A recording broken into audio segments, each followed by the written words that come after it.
Hello दोस्तों, कैसे हो? उम्मीद करता हूँ शानदार, जबरदस्त, जिंदाबाद होंगे।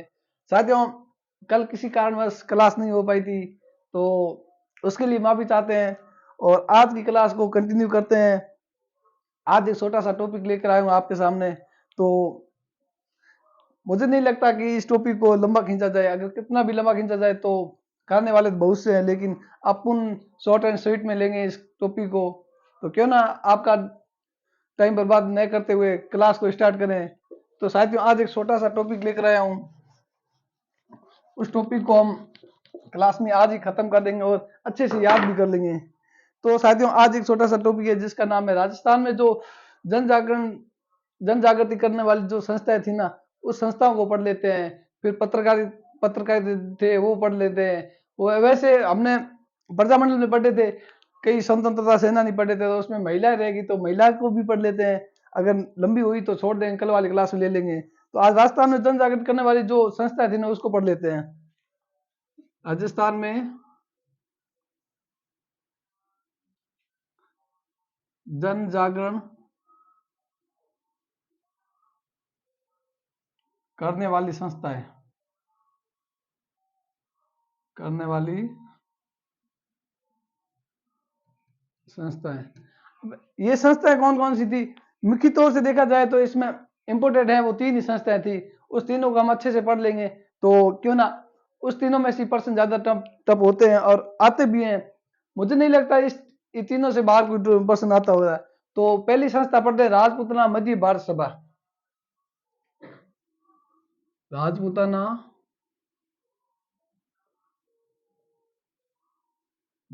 मध्य भारत संस्था, मध्य भारत संस्था।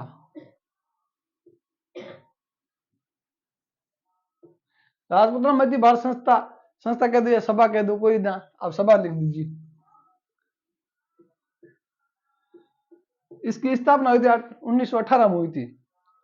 1918 स्थापना कहाँ हुई थी? इसकी स्थापना हुई थी दिल्ली में हुई थी। स्थापना स्थापना चांदनी चौक,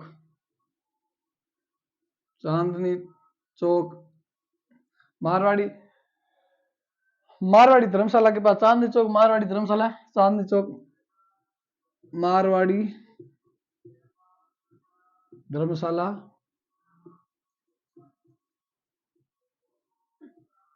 दिल्ली। इसकी स्थापना चांदनी चौक मारवाड़ी धर्मशाला दिल्ली में हुई थी। इसके अध्यक्ष कौन थे? इसके अध्यक्ष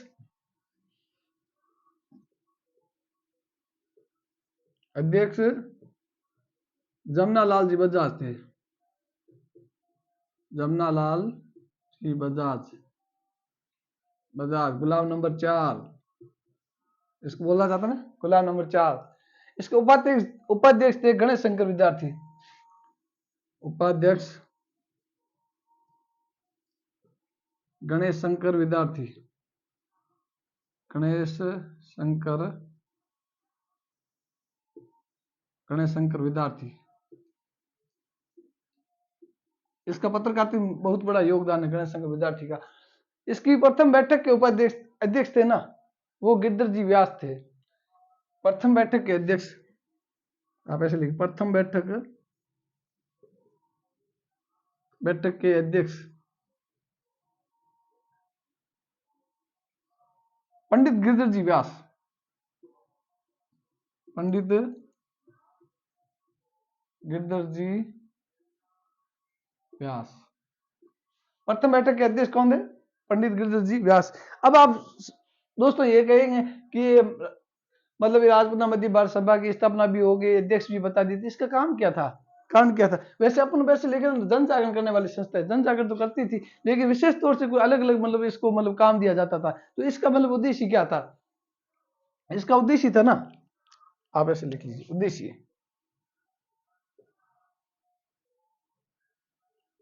इसका विशेष उद्देश्य था जो जो कांग्रेस की नीति है ना, वो कांग्रेस की नीतियों को जनमानस तक पहुंचाना। एक नंबर लिख लीजिए, कांग्रेस की नीतियों को जनमानस तक पहुंचाना, जनमानस तक पहुंचाना। इसके ना उद्देश्य दो थे, एक कांग्रेस की नीति को जनमानस तक पहुंचाना और दूसरा जनता को सहयोग प्राप्त करना, सहयोग देना, जनता को सहयोग देना। उस टाइम जनता पर अत्याचार होता था, तो ये संस्था थी ना, वो जनता के लिए बहुत लाभदायक हुई थी। और इस संस्था के ना 4 सम्मेलन, भारत में इसके 4 सम्मेलन हुए थे, लेकिन वो 4 सम्मेलन वो इम्पोर्टेंट, इस संस्था के 4 सम्मेलन हुए थे। आप ऐसे लिखिए, इस संस्था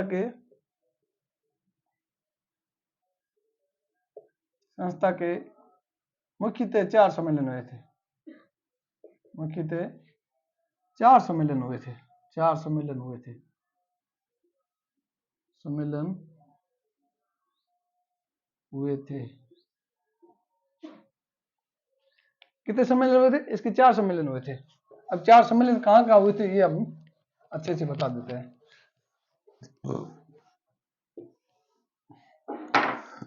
इसके 4 सम्मेलन हुए थे ना, पहला सा अमृतसर में था, दूसरा नागपुर में था, दिल्ली में था, अजमेर में था। प्रथम अमृतसर,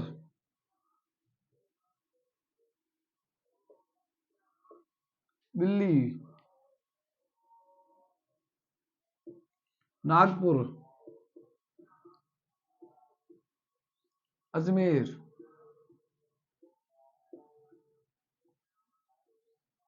इसके कितने सम्मेलन होते? 4 सम्मेलन होते। इसने ना 1920 में नागपुर सम्मेलन हुआ था ना, उसने इसको कांग्रेस में विलय कर दिया था। 1920 में, आप ऐसे लिख लीजिए, 1920 में नागपुर सम्मेलन में ऐसे कांग्रेस में विलय कर दिया था, विलय कर दिया था।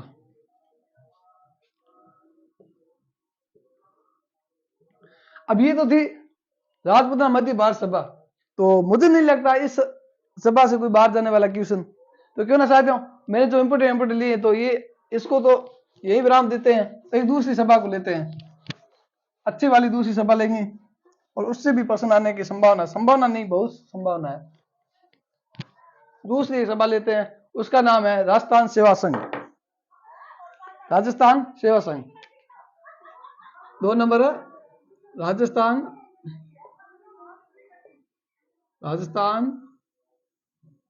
सेवा संघ। अब इसकी स्थापना हुई थी 1919 में हुई थी, उसकी 1918 थी, इसकी 1919। स्थापना कहाँ हुई थी? इसकी स्थापना महाराष्ट्र में हुई थी, वर्धा महाराष्ट्र। स्थापना वर्धा महाराष्ट्र। स्थापना हुई वर्धा महाराष्ट्र में हुई थी। इसके अध्यक्ष थे जो विजय सिंह जी पथिक थे। अध्यक्ष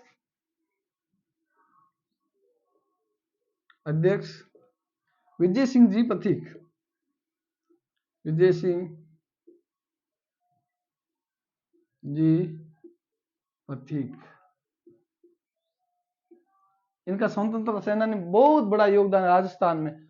इसका उद्देश्य था ना, इसका उद्देश्य था किसानों व जागीरदारों के बीच, मतलब पहले ना, मतलब जो राजा होते, राजाओं के बीच में जो जागीरदार थे, जागीरदार किसानों पर थे, तो मतलब आपस में एक दूसरे पर रिलेटिव थे, तो किसानों और जागीरदारों के बीच जो मतभेद होता था ना, वो मतभेद था ना, उस मतभेद को ये नाम, मतलब इस तरह समन्वय स्थापित करना था। आप ऐसे लिख लीजिए, जागीरदारों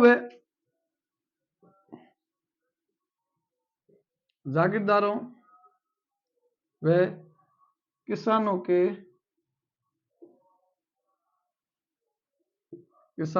के बीच समन्वय स्थापित करना, स्थापित करना, जागीरदार व किसानों के बीच समन्वय स्थापित करना। इसका है ना सन 1920 में वर्धा से इसमें एक राजस्थान केसरी नामक जो पत्रिका निकालती थी ना, तो इसी में निकाली थी सन 1920 में।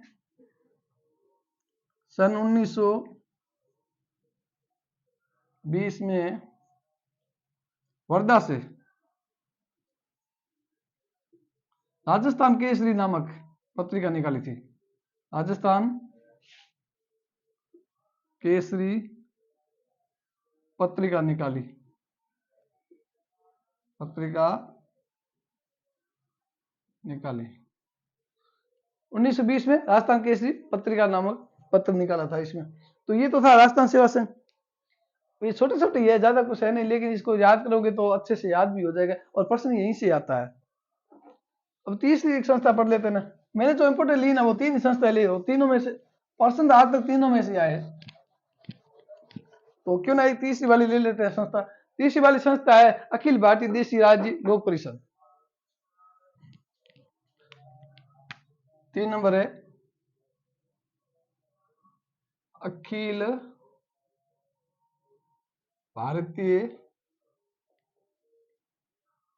अखिल भारतीय देशी राज्य लोक परिषद, देशी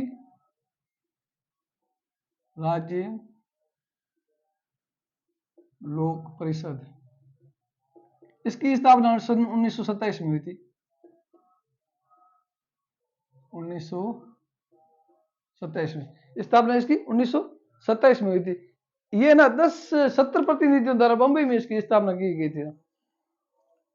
70 प्रतिनिधि थे। वैसे अब 70 का तो कैसे नाम याद रखे जाए, आप ऐसे भी लिख दी 70 प्रतिनिधियों द्वारा स्थापना की गई इसकी, या ऐसे लिख, इसकी स्थापना में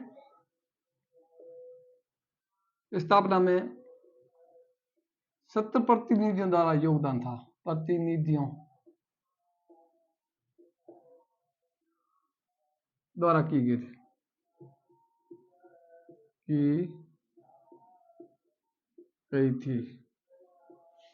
कितने? 70 प्रतिनिधि द्वारा की गई थी।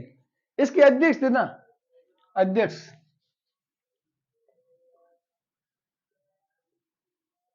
इसके अध्यक्ष थे ना, उसका नाम बहुत बड़ा है। इसका नाम दीवान बहादुर रामचंद्र राव। दीवान भी है, बहादुर भी है, रामचंद्र जी है, रामचंद्र भगवान जी है, और राव भी है। क्या नाम? दीवान बहादुर रामचंद्र राव। अध्यक्ष थे दीवान बहादुर रामचंद्र राव। इसका उद्देश्य था ना, इसका उद्देश्य एक अलग था। वैसे सबका उद्देश्य तो एक ही था सबका, क्योंकि जनता के बीच में जो समन्वय स्थापित करना या जनता को कोई अत्याचार से बचाना। लेकिन राह अनेक मंजिल एक, वो कहते हैं ना, तो इसका मुख्य उद्देश्य रियासतों में उत्तरदायी शासन की स्थापना करना। रियासतों में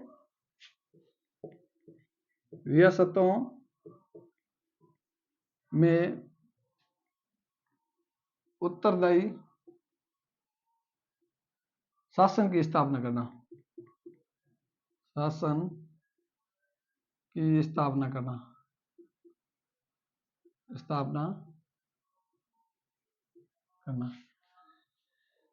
उत्तरदायी शासन की स्थापना करना। प्रमुख भूमिका इसमें निभाई ना, तो वो प्रजामंडल आंदोलन निभाई थी। आप ऐसे लिख सकते हो, प्रमुख भूमिका इसमें प्रजामंडल आंदोलन निभाई थी, प्रजामंडल आंदोलन ने निभाई थी, आंदोलन ने निभाई।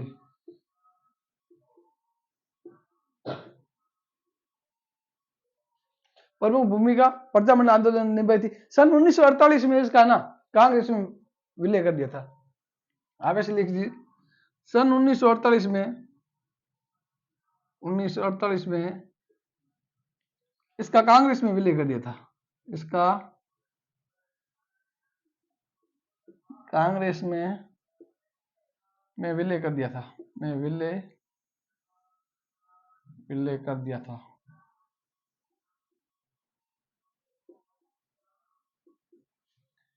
सन 1948 में इसका कांग्रेस में विलय कर दिया था। तो ये तो थी 3 संस्थाएं जो इम्पोर्टेंट थी। तो मुझे नहीं लग रहा कि जो संस्थाएं थी ना वो सभाएं थी, तो इनसे कोई बाहर क्वेश्चन आने वाला। ये 3 ही संस्थाएं ज्यादा तो पूछी जाती है। तो इसके साथ छोटी सी क्लास, मतलब ज्यादा भी छोटी हो जाएगी, तो मैंने सोचा कि छोटा सा, मतलब राजस्थान में जन जागरण करने वाली जो पत्रकारिता थी ना, वो क्यों ना पत्रकारिता तो पढ़ लेते हैं। पत्रकारिता कई बार पूछे गए कौन सा पत्र कहाँ से निकलता है, तो ये थोड़ा सा चर्चा कर लेते ना, तो क्लास अच्छी रहेगी। छोटी छोटी नहीं रहेगी, बड़ी भी नहीं रहेगी, आपको पढ़ने में दिक्कत नहीं होगी, क्यों ना। तो राजस्थान में है ना, तो समाचार पत्र में राजनीति जागरण, जन जागरण करने वाली संस्थाएं थी ना, समाचार पत्र व पत्रिकाएं।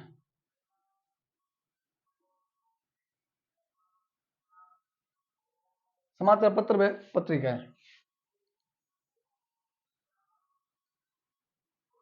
समाचार पत्र पत्रिका है ना, जो राजस्थान की प्रथम राजपूताना समाचार पत्र थी ना, वो 1849 में हुई, एक निकली थी जिसका नाम मजहरुल सुरूर नामक थी, जो भरतपुर से निकली थी। राजपूताना की, आप ऐसे लिख लीजिए, राजपूताना की प्रथम पत्रिका सन 1848 में, सन 1849 में, सॉरी 48 नहीं, 49 में भरतपुर से मजहरुल, अब कैसा नाम है पता नहीं, नाम ही नहीं, मजहरुल सुरूर नामक पत्रिका निकाली,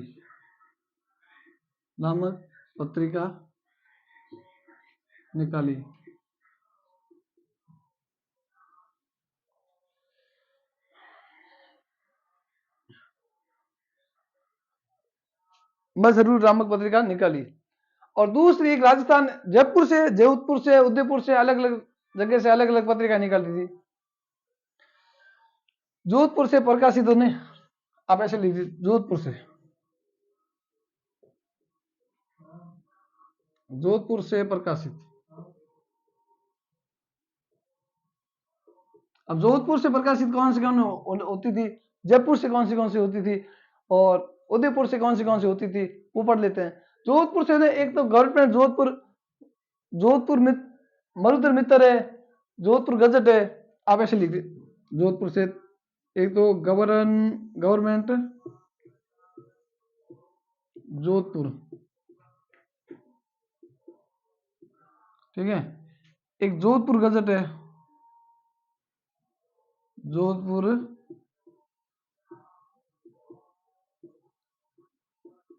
गजट है, एक मरुधर मित्र है, ये तो तीन थी, खास थी जो जोधपुर से निकलती थी। अब जोधपुर से निकलती थी तो एक जयपुर से कौन सी निकलती थी, अपन जयपुर से पढ़ लेते हैं। जयपुर से प्रकाशित। अब जयपुर से कौन सी निकलती थी, जयपुर से निकलने वाली थी ना, वो तो एक थी जयपुर से, जो जग हितकारक नाम की ऐसी कुछ पत्रिका थी, जग हितकारक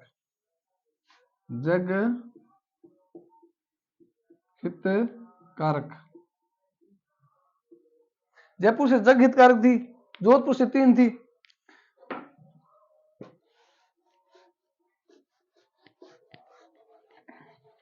तो साथियों उदयपुर से कौन सी, उदयपुर है, अजमेर है, बीकानेर है, उदयपुर से कौन सी निकलती थी, उदयपुर से प्रकाशित,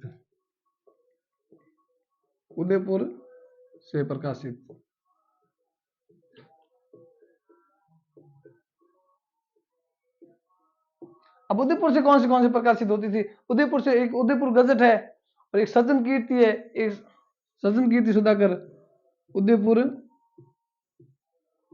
उदयपुर गजट। सजन कीर्ति सुधाकर, सजन सजन कीर्ति सुधाकर, ये तो थी उदयपुर से प्रकाशित। अब एक अजमेर से कौन सी प्रकाशित होती थी, क्योंकि ये ना पत्रिका ना इसकी बहुत बड़ा योगदान है, ये पूछी भी जाती है कई बार, एक बार नहीं 1000 बार पूछी गई। अजमेर से ना देश हितैषी थी, देश हितैषी,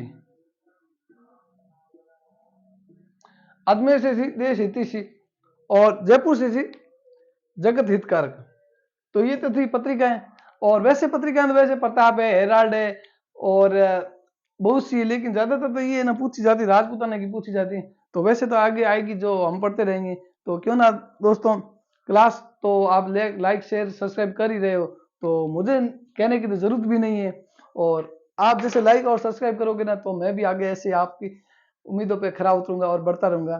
तो मुझे नहीं लगता इसमें जो अपन के जो ये 3 संस्था की है, तो इस संस्था में अगर कोई पर्सन आएगा तो इससे बाहर नहीं जाने वाला है। और ये पत्रिकाएं की है ना, तो पत्रिकाएं ज्यादातर इसमें पूछा जाता है। मैं जो टॉपिक लेता हूँ ना, जो पहले जो पूछा गया था, वो मैंने पिछले चाहे आपके आरपीएससी हो, अधीनस्थ बोर्ड हो, जहाँ पे प्रश्न पूछा जाता है ना, वहीं से प्रश्न मैं उठाकर और आपके सामने लाता हूँ। क्यों ना वहां से उठाए हुए प्रश्न दोबारा रिपीट हो जाए, तो क्यों ना हमारा भला हो जाए। तो साथियों, क्लास अच्छी लगी होगी, मुझे पता भी है कि आपको क्लास तो अच्छी लगती है। अच्छी लगती है तो आप लाइक शेयर सब्सक्राइब तो करते ही हो, और मुझे कहने की भी जरूरत नहीं पड़ती है। तो क्लास को विराम करते हैं, और साथ तक यहीं तक साथ बने रहने के लिए धन्यवाद, शुक्रगुजार। वंदे मातरम, जय हिंद, जय भारत।